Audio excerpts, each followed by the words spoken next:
शाम के 5 बजे हैं और अभी मैं जा रहा हूं देहरादून उस इंसान से मिलने जिसकी अभी अभी 33 लाख रुपए की गाड़ी खाई में गिर गई।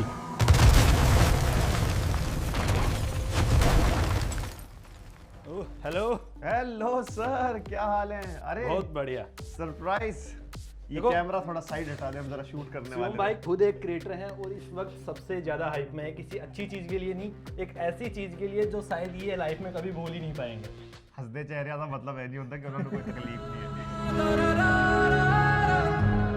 भाई ने अभी भी महिंद्रा की XV9e ली थी 33 लाख रुपए खर्च करके और किसी और की गलती की वजह से भाई ये सैकड़ों किलोमीटर नीचे गहरी खाई में गाड़ी गिर गई।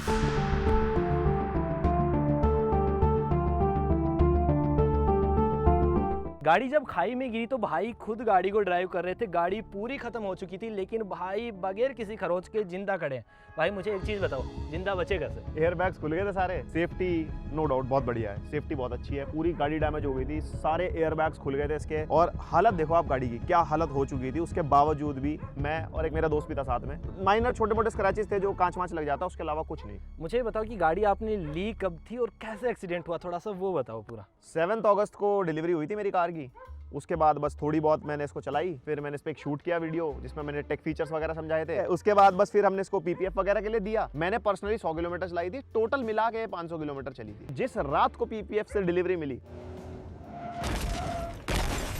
बस अब जब निकले तो कुछ ऐसे खाने चले गए आगे कि चलो दोस्त आया साथ में कुछ खा लेते हैं। वापस आ रहे थे, वो वहाँ पे बहुत शार्प टर्न है और वहाँ से मैं आ रहा था, सामने से एक कार आई और वो मतलब ऑलमोस्ट रॉन्ग साइड थी। और वो रॉन्ग साइड ऐसी है कि अगर मैं अभी दिखाएंगे आपको ना आगे क्या हालत है उस रोड की, वहाँ पे 90% of the vehicle wrong side ही आते हैं, बिकॉज उसका साइज ही नहीं है कुछ।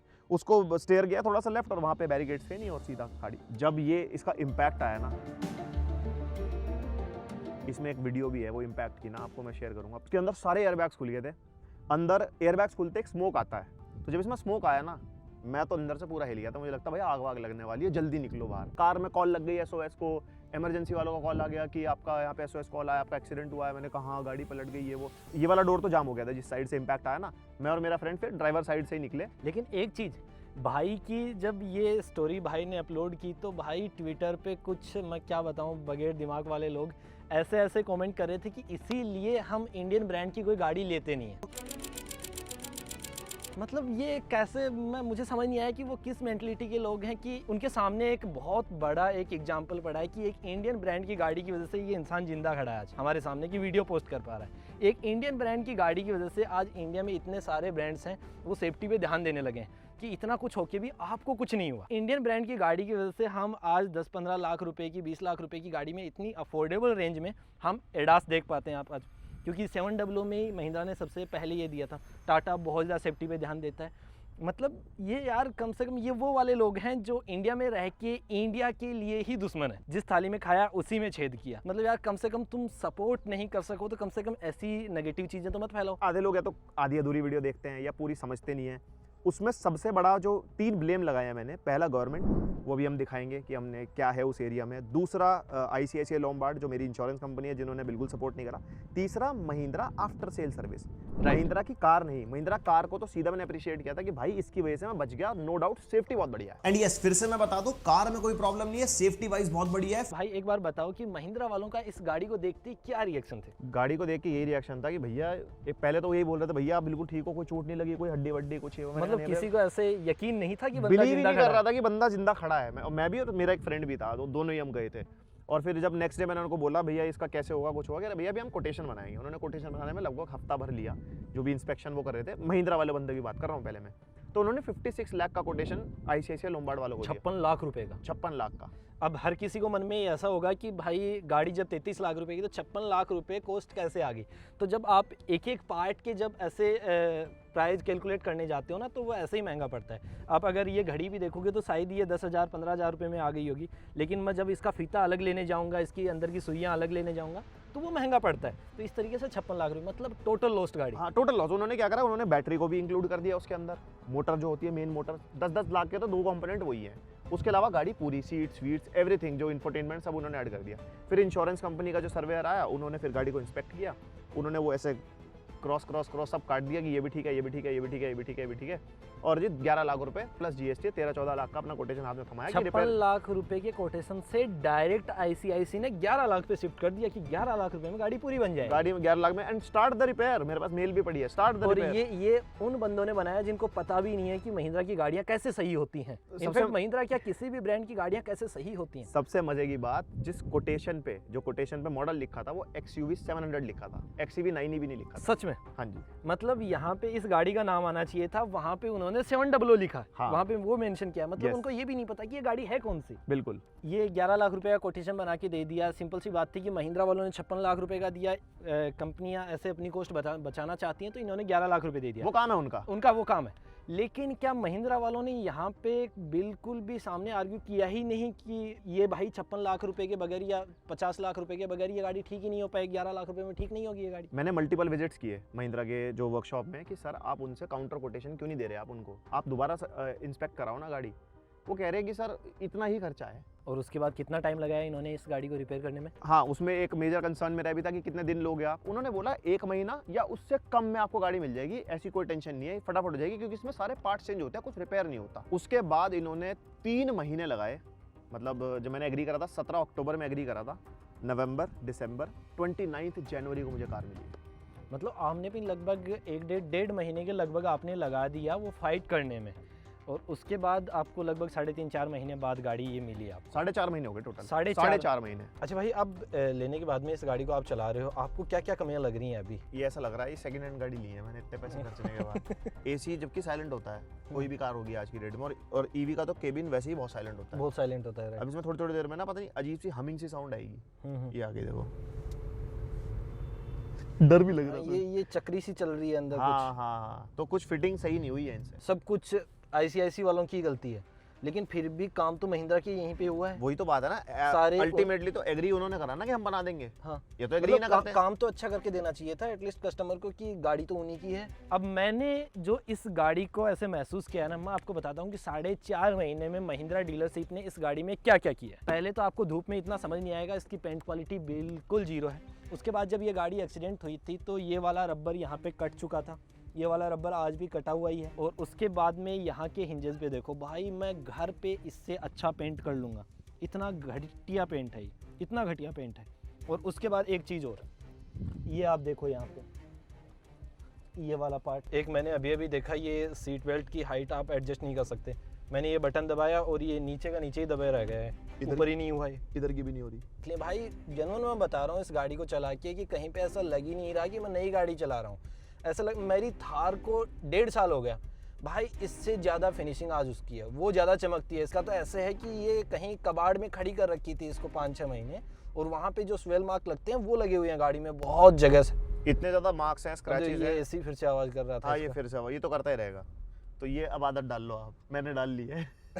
एक चीज़ मैं आपको और बताऊं, इस गाड़ी को जब उन्होंने तैयार करके दिया था तो जो 3 पॉइंट सीट बेल्ट होता है उसमें वो पॉइंट ही नहीं था तीसरा सीट बेल्ट लगाने के लिए। वो मैंने वीडियो में कवर भी किया था। वो आपने कवर भी किया, और जो बंदा सही करने के लिए आया था उसका क्या था? ऊपर से कह रहा ये निकलेगा ही नहीं, क्योंकि उसमें तो एक लॉक भी है और एक ये भी है, दोनों नहीं निकलेंगे, तो उसका ना सीट काटनी पड़ेगी। अरे भाई मैंने कहा कंपनी फिटेड गाड़ी को तुम कह रहे काटनी पड़ेगी। अच्छा, इसके सेंसर बहुत अच्छे से काम कर रहे हैं। मैंने अभी एडेप्टिव क्रूज कंट्रोल पे इस पे लगा के देखा तो वो अच्छे से काम कर रहे हैं। जो लेन असिस्ट है, जिसमें ऑटोमेटिक स्टीयरिंग वगैरह होता है, रिवर्स करते हुए ऑटोमेटिक ब्रेकिंग है, तो सेंसर सही काम कर रहे हैं अभी तक, जो मेरे को एक तसल्ली है दिल को कि हाँ अभी कोई दिक्कत नहीं है। आपको सबसे ज्यादा डर क्या है इस गाड़ी में? एयर बैग का। एक बार तो खुल गए, जिस चीज की वजह से मैं बचा उसी की वजह से कभी निपट ना लूं। भगवान ना करे दोबारा ऐसा हो तो खुल जाएंगे। अब ये चीज ऐसी है तो टेस्ट भी नहीं कर सकते। ये वो जगह जहाँ से आपकी खाई में गिरी थी गाड़ी? हाँ, मैं उधर से आ रहा था। हाँ। और ये तो बैरिकेड तब था नहीं, लेकिन बाकी ये वाले थे, बट अभी ये भी गायब है। मतलब आपके एक्सीडेंट होने के बाद में कोई और भी यहाँ पे किसी गाड़ी टकराई है और वो गिरा है अंदर? 100%, बिकॉज अभी यहाँ पे ना जितना गहरा अभी दिख रहा है, ये उस टाइम पे और गहरा था, इन्होंने ना पेड़ वेड़ काट के थोड़ा और भर दिया है इसको, बट सेफ्टी पे कोई काम नहीं करा। मतलब गवर्नमेंट को बस इतना सा समझ आया कि लोगों को बस दिखाने के लिए यहाँ पे कचरा वचरा डाल के उन्होंने इसको थोड़ा सा भर दिया है खड्डे को, बाकी यहाँ पे बैरिकेटिंग पे कोई भी भाई काम नहीं किया। बस यहाँ पे मैंने भाई की वीडियो देखी थी तो उसमें यहाँ पे कलर नहीं कर रखा था, अब इनको बस इतना समझ आया कि इस पर कलर कर देते हैं और एक रेड पट्टा मार देते हैं, उसके अलावा बैरिकेड तो भाई आज भी नहीं लगाया। मतलब कोई मरे तो मरे, बस टैक्स लेने से मतलब है कि टैक्स कैसे लिया जाए ज़्यादा से ज़्यादा, लेकिन भाई सेफ्टी पे कोई भी काम नहीं है। एक बार लोकल के पास चल के देखें। हाँ हाँ बिल्कुल, ये देखो ये भी टकराया है अभी कुछ। हाँ ये पहले सही था, देखो यहाँ तो कांच भी पड़े हुए हैं। ओह, भाई कांच पड़े हैं यहाँ पे। ताज़ा ताज़ा एक्सीडेंट हुआ है।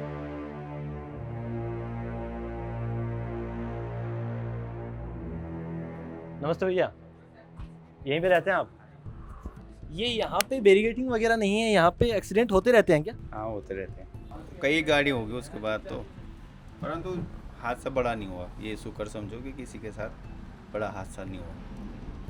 आप पे हेल्प वगैरह करते हैं यहाँ पे जब होती है हम तो करते, पूछ लो उनको सामने। सारे लोकल्स इकट्ठे हो गए थे रात में लगभग 11:30 बजे के आसपास। 11:30 बजे करीब। आप रात को 11:30 बजे तक यहाँ पे हेल्प कर रहे थे इनकी, लेकिन यहाँ पे जैसे गवर्नमेंट कोई काम नहीं करती क्या? थोड़ा बहुत ठेकेदारों के हिसाब से काम होता, चुम्बर बनाए वो फिर उड़ा के कोई दारू पी के गाड़ी ठोक कर चले जाता है। मतलब वो तो ऐसी चीज़ें तो होती रहती है पहाड़ों में कि एक्सीडेंट वगैरह होती हैं, जब गाड़ियाँ होंगी तब हो जाता है बड़ी चीज़ें।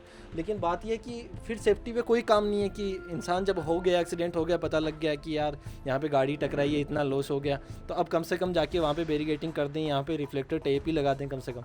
नहीं अभी तो मैं 10 साल से रह रहा हूँ देहरादून में, मेरे को पता है ये वाली रोड कितने टर्न वाली है कुछ है, बट वो जो सामने से गाड़ी आई और हो गया ना। मतलब रात को पता नहीं लगता लाइट में कि कितना क्या गैप है गाड़ी के बीच में, तो वो हो जाता है। लेकिन जैसे आज हम आए हैं आपसे पूछने के लिए कि यहाँ पे होते रहते हैं क्या, कोई गवर्नमेंट का बंदा, कोई नगर पालिका, कोई नहीं है यहाँ पे? कोई भी नहीं है, कोई पूछने नहीं कोई है? भी नहीं। फर्स्ट आप ये हो ऐसे जो पहली बार आए हो। मतलब ये भी आराम से खुशी से बता दे रहे हैं कि कुछ हुआ ही नहीं, मतलब ज़्यादा इम्पेक्ट नहीं आया, पहले हम ही है। कोई आवाज़ नहीं उठाता इस चीज़ के लिए, कोई आवाज़ नहीं उठाता, कोई नहीं। किसी को मतलब नहीं है। गवर्नमेंट का कोई अपना चला जाएगा तब शायद उनको लगे कि नहीं यार अब कुछ बना लेते हैं। चलिए ठीक है, थैंक यू भैया, आप हेल्प करना यार, जब भी कुछ हो जाए गवर्नमेंट चाहे हेल्प ना करे, आप करना यार, पक्का प्रॉमिस। भाई यहाँ के लोग बड़े सपोर्टिव हैं, लेकिन Thank you गवर्नमेंट नहीं है, बिल्कुल भी नहीं है, गवर्नमेंट को फ़र्क ही नहीं पड़ता। उसके बाद जो मुझे देखते ही समझ आया कि ऐसे ये स्क्रू वाले निशान जो पेचकस लगा के कोई पार्ट खोलते हैं तब जाके निशान आते हैं, और ऐसे इस गाड़ी में हज़ारों निशान हैं, पूरी गाड़ी का सत्यानाश कर रखा है। उसके बाद जब मैंने बोनेट खोला तो ये देखो, ये सब कुछ हिल रहा है। ये हुक्स जो यहाँ पे हैं वो इस साइड हुक्स दिए ही नहीं है, यहाँ पे कुछ भी नहीं है, ये प्रॉपर टाइट है। उसके बाद ये देखो, ये तो मैं निकाल के घर ले जाऊँ चाहे, फ़र्क ही नहीं पड़ता। ये सब कुछ ऐसा पार्ट है। यहाँ पे जैसे ही इसको ऊपर ओपन करोगे तो यहाँ पे देखो ये स्क्रू ही ढंग से नहीं लगा है, इसको भी मैं हाथ से खोल लूँगा। ये लो, अब ऐसे हजारों इसमें चीज़ें होंगी, ऐसी चीज़ें तो इंसान बाहर से देख लेता है, क्या पता नीचे ऐसे ही स्क्रू लगे होंगे जो शायद आज नहीं खुलेंगे, और मेरे हिसाब से चलाते चलाते आप 100-150 किलोमीटर 200 किलोमीटर जिस दिन चलाओ, क्या पता खुल के गिर जाए, आप भी गिर जाओ, क्या पता नीचे। ये तो वो कमियां थी जो मुझे बैठते ही समझ आ गई आपकी गाड़ी में कि ये कमियां। बाकी यहाँ से थोड़ी सी आपकी गाड़ी में आवाज़ भी आती है, खट खट खट खट खट। जब ड्राइव करते हैं ना तो जो ये, क्योंकि ये इम्पैक्टेड एरिया था लेफ्ट वाला, तो इसी एरिया से जब भी कोई जैसे रोड थोड़ी अनइवन होगी या फिर कोई स्पीड ब्रेकर आएगा तो खड़खड़ खड़खड़ की आवाज़ आती है। और जब इसको ऑन ऑफ भी करते हैं कार को, उसमें भी एक ऑड सी आवाज़ है जो आपने भी नोटिस करी। मैं जब गाड़ी में अभी बैठा था, गाड़ी को जब स्टार्ट किया तो आगे से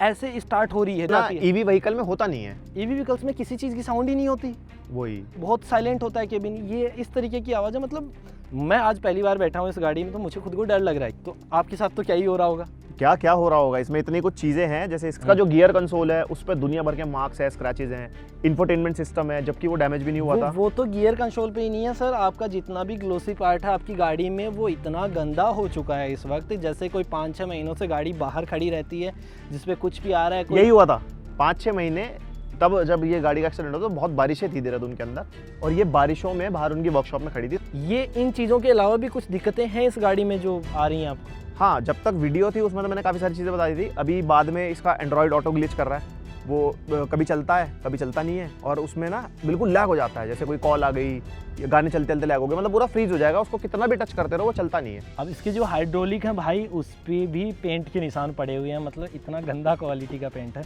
अगर मैं होता ना तो मैं तो भाई किसी हाल में गाड़ी नहीं लेता भाई, इतने ऐसे कैसे इन्होंने गाड़ी ले ली, मतलब इतना सपोर्ट करने के बाद भी एक इंसान के साथ में, एक कस्टमर के साथ में ऐसा कैसे कर सकता है कोई? मुझे एक छोटी सी चीज़ बताओ, वो हमने मिस कर दी इस वीडियो में। ये गाड़ी जब बन के तैयार हुई कंप्लीट, जो 11.5 लाख रुपए या 11 लाख रुपए का एस्टिमेट उन्होंने दिया था, ये बन के तैयार कितने में हुई थी? हाँ वो तो मेजर चीज़ है। कुछ 16 लाख 15 लाख प्लस जीएसटी 18.5 लाख के आसपास इसका कोटेशन पहुंच गया था। और अभी भी इसमें जितनी कमियां हैं अगर वो जोड़ने लगे तो ये टोटल लॉस कंडीशन में जाने के पूरे पूरे योग्य है। अब इसके अलावा जो मैंने बताई उसके अलावा और भी कमियां हैं गाड़ी के अंदर? कमियां बहुत कमियां हैं भाई साहब, लिख रखी है मैंने। अरे भाई लिस्ट बना रखी है। मैं क्या करूं, किसको कितना याद रखे। मैं लिस्ट से याद आया, जब मैंने पहला वीडियो डाला तो मेरे घर पे नेक्स्ट डे 5 लोग आए महिंद्रा के वर्कशॉप से, सर कमियां बताओ हमारे को क्या क्या है। तो हमने उनको ना पेपर पे कमियां लिख के दे दी, 33 फैक्टर्स थे जो भी पेंट का छोटा मोटा स्क्रू व्रू ये सब लिख के। अब हम ना उसकी फोटो खींचनी भूल गए, वो लेके चले गए। मैंने उनको बोला कि सर वो फोटो भेज देना, उनका मैसेज आता है सर वो पेपर खो गया। पेंट ब्रश से ये देखो फिनिशिंग कर गया। और ऐसे पेंट ब्रश वाला हिसाब किताब भाई हर जगह है। फ्रंट का यूएसबी पोर्ट नहीं चल रहा, वायर्ड चार्जिंग चलती है। हाँ। जो यूएसबी पोर्ट है ना, वायर्ड कारप्ले वाला या वायर्ड एंड्रॉइड ऑटो वाला, या वो जो अंदर फुटेज वगैरह है वो ट्रांसफर करनी हो फोन में, वो नहीं चल रहा। इसके अंदर एक सेंसर इशू भी आया था। इसके जो हेडलैम्प्स हैं वो अपने आप ऑन हो रहे थे, ऑफ हो रहे थे, चलते हाईवे पे हुआ है ये। लाइट अपने आप ऑन हो रही है, ऑफ हो रही है रात में। और फिर एक चीज तो मैंने और देखी थी, वो चाबी वाला इश्यू भी था आपकी गाड़ी में। की फॉब जो इसकी है अंदर हमने रख दी है, केबिन में कहीं भी रख दो, पीछे आगे कहीं भी रख सकते हैं। और आप गाड़ी से बाहर निकलो वो की फॉब डिटेक्ट ही नहीं करती है। एक पर्टिकुलर स्पेस में अगर आपने रख दी जहाँ पे वायरलेस चार्जर वगैरह होता है, उसके अलावा अगर पीछे रखेंगे तो डिटेक्ट करती है। तो प्रोबेबली कुछ सेंसर्स के जो कनेक्शन के कुछ तो इशू हैं, तो वो भी करता है। एक बैटरी का भी माल फंक्शन अंदर आ रखा है। गाड़ी में बैठते ही low voltage contact Mahindra support करके लिख के आता है और बैटरी का साइन बन के आता है। अब वो कितना सीरियस है कितना नहीं है मुझे नहीं पता। या तो जो नीचे जो तार कटी हुई थी वो उसी की तो नहीं थी कि वो सेंसर की हो जो बैटरी तार वाली। क्या कटी हुई थी? अच्छा वो आपको नहीं मेन भी इसकी जो ड्राइवर सीट है उसके नीचे एक बिल्कुल नंगी तार इन्होंने छोड़ रखी थी, ड्राइवर सीट के नीचे। ड्राइवर सीट के नीचे। और भाई का ऐसा बिल्कुल नहीं है कि ये कोई महिंद्रा से इनकी कोई आपसी दुश्मनी है। ये महिंद्रा को आज भी अप्रिशिएट करते हैं कि इन्होंने गाड़ी बहुत अच्छी बनाई है। इनकी खुंदस भी नहीं कर सकते। इनकी जो गाड़ी इन्होंने देखी है उसके बाद जो ये बातें बोल रहे हैं ना, ये आफ्टर सेल सर्विस जो डीलरशिप है और ICIC की वजह से इनका तो एक्सपीरियंस खराब हुआ है, उन चीज़ों को ये यहाँ पे बता रहे हैं। अब मुझे लगता है कि जो आपकी गाड़ी पे जो काम होना चाहिए ना, कम से कम महिंद्रा के आप कस्टमर हो, महिंद्रा को इतना करना चाहिए कि जो डीलरशिप है कम से कम उन पे अच्छे से एक्शन लिया जाए। बिल्कुल कि क्या भाई इतना सब कुछ डैमेज हो गया था, डैमेज होने के बाद में एक तो पहले आपने एक्शन क्यों नहीं लिया, उसके बाद में जो काम हुआ है कम से कम वो महिंद्रा के यहीं पे हुआ है तो उसमें तो कम से कम फिनिशिंग आनी चाहिए थी। तो महिंद्रा को इतना करना चाहिए कि इनकी गाड़ी वापस से एक बार मंगवाए, सारी की चीज़ें एक बार दोबारा से देखे, और जो गाड़ी पे जो रिपेंटेड पार्ट हैं आज रिपेंट नहीं हुए हैं अच्छे से, उनको कंप्लीटली चेंज किया जाए, ना कि इस पे रिपेंट किया जाए वापस से, क्योंकि वैसी फिनिशिंग आ ही नहीं पाएगी। नहीं आ वापस पाएगी वो। इनके पार्ट्स को वापस से चेंज किया जाए, जो ग्लिच हैं उनको वापस से सुधारा जाए। और जो ये देख रहे हैं कि जगह जगह इन्होंने ये स्क्रू के निशान लगा रखे हैं, इन चीज़ों को वापस से सोल्व करना चाहिए, क्योंकि महिंद्रा आफ्टर ऑल बहुत अच्छी कंपनी है। और मुझे लगता है कि जो लोग आपको ट्वीट कर रहे थे वैसे लोग तो अगर शायद अमेरिका में भी होते तो आज टेस्ला जैसी कंपनी बन ही नहीं पाती। करेक्ट। ठीक है ना। तो हमें आफ्टर ऑल यहाँ की जो इंडियन कंपनी है उनको सपोर्ट करना चाहिए, क्योंकि प्रोडक्ट बहुत अच्छा बना रही है। बस आफ्टर सेल सर्विस पे थोड़ा सा काम कर लो, इंसान का जो थोड़ा सा एक्सपीरियंस खराब हुआ उसको वापस से करेक्ट कर लो। तो भाई यही था आज के वीडियो में। अगर आपको वीडियो पसंद आया तो वीडियो को लाइक कर देना, और अगर आपके साथ में भी ऐसा कुछ हुआ है किसी और ब्रांड के साथ में तो प्लीज़ हमें कॉमेंट बॉक्स में बताइएगा। हमसे जितना सपोर्ट हो पाएगा हम उतना करेंगे, और आपकी स्टोरी भी हम ऐसे ही लेके आएंगे। अगर आपका भी एक्सपीरियंस ख़राब हुआ तो भाई हर कोई हमारे लिए बिल्कुल ज़रूरी है कस्टमर, कि भाई किसी का एक्सपीरियंस ख़राब नहीं होना चाहिए। बाकी मिलते हैं अगले वीडियो में, तब तक के लिए bye bye and thank you Anil भाई फॉर कवरिंग।